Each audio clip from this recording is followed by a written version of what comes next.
Oke, jadi kemarin kita sudah sempat ngebahas ya tentang karir di storeroom. Nah, sekarang ada lagi nih pertanyaannya nih. Bang, gimana caranya biar kita cepat dipromosiin? Ya, selain daripada faktor laki tadi ya yang pernah saya bahas di video sebelumnya, itu sebenarnya ada beberapa trik atau beberapa faktor yang bisa bikin Anda cepat dipromot ya. Ini khusus bagi asisten storekeeper ya. Kalau departemen lain, saya nggak tahu, mohon maaf saya nggak bisa ngebahas kalau departemen lain.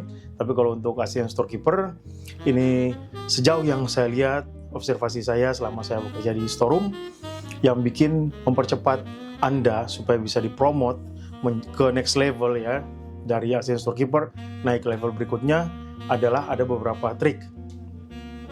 Ini positif ya, positif punya nih, nggak ada tuh jilat-menjilat ya. Pokoknya ini tentang yang positif aja.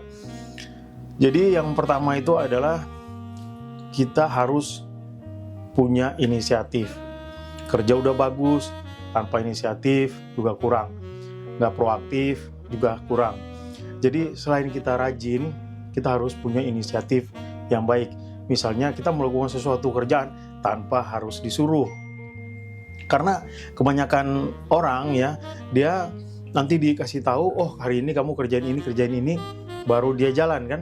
Tapi kalau kita bisa duluan ya punya inisiatif yang baik, itu kita insya Allah gampang. Jadi ini udah dapat poin satu level di atas yang lain ya. Jadi dari situ aja sudah bisa lihat. Jadi oh orang ini punya inisiatif kerja yang baik, tanpa disuruh dia juga bisa jalan gitu.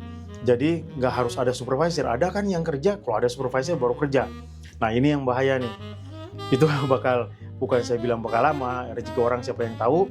Tapi kalau kita lihat secara logiknya aja, orang yang kayak gitu bakal lama. Karena dia kerja pada saat ada bos aja. Nah tapi kalau orang yang punya inisiatif ini, otomatis dia bisa dinotis langsung oleh atasannya. Ya, jadi tanpa disuruh pun dia sudah punya inisiatif sendiri. Jadi dia udah nggak perlu disupervise lagi. Ibaratnya dia udah ngerti apa yang harus dia lakukan setiap harinya.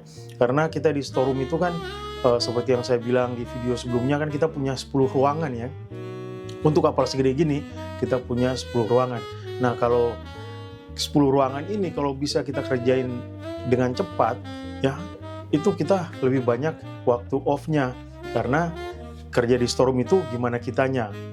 Jadi kalau kita punya inisiatif yang baik, inisiatif kerja yang baik, insya Allah kita juga bisa enak lah kerja di storeroom. Oke, jadi yang kedua adalah proaktif ya.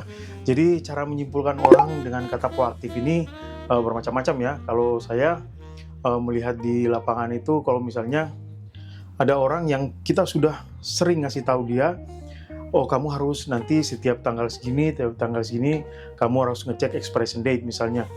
Terus saya maunya setiap tanggal segini kamu masukin laporan expiration date ke kantor, ke asisten profesor master misalnya. Nah berikutnya, minggu berikutnya itu tanpa disuruh, dia sudah jauh-jauh hari sudah mulai melakukannya. Jadi dia sudah mulai nge-record semua barang-barang yang kira-kira expire, close to expiration date, itu dia sudah nge-record dan sudah mulai memasukinya, sudah mulai submit ke asisten profesor master. Jadi dia satu langkah lebih cepat. Sebelum kita ngasih tahu, dia sudah tahu bahwa rutinitas kita nanti seperti ini. Nah ini juga jarang ada orang yang bisa seperti itu ya. Kadang-kadang orang harus dikasih tahu, diingatin dulu. Nah tapi kalau kita punya kemampuan yang seperti ini, proaktif yang bagus, nah itu juga satu poin ya. Jadi pertama kita punya inisiatif yang baik, kedua kita punya proaktivitas kita yang lebih daripada teman-teman kita di storeroom. Oke, jadi segitu dulu ya yang kita bahas hari ini. Itu adalah faktor-faktor utama yang bisa menunjang Anda atau mempercepat Anda supaya bisa dipromot di luar faktor laki.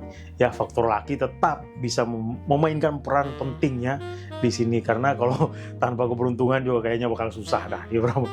Tapi ya itu dia, rezeki sudah ada yang ngatur, kita tinggal berusaha. Jadi dua faktor tadi kita perhatikan, insya Allah dimanapun kita kerja pasti lancar. Oke, jadi segitu dulu video saya hari ini, dan akhirnya thanks for watching. Sampai ketemu di video selanjutnya. Ciao.